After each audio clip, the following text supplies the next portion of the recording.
you Now, guys. Jimmy, you mentioned a young pastor that just took over his first church, a young brother. That congregation has a heaven responsibility from God to help develop that young minister, to encourage him, That's to help true. him grow Don't and put it on strong. him. That's So good. he doesn't have a Don't put it negative on the spirit church. in his That's heart good. about pastoring. We all know young men that's taken over churches. They don't last too long, and then they leave the ministry. And a lot of it has to do with the congregation they're pastoring.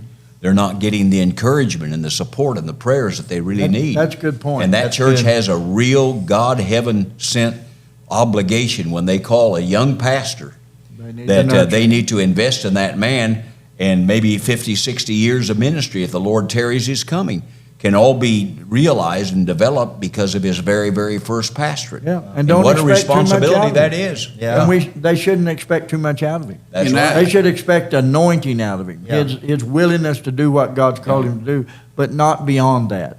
To be a church member is a grave responsibility. It sure is. I've had a recurring fear. I don't want to stand before Christ at the Bema seat, and he said, "Jimmy, you ran off a good man. You ran off a good guy. And we see that happening. You should have taken more care with him."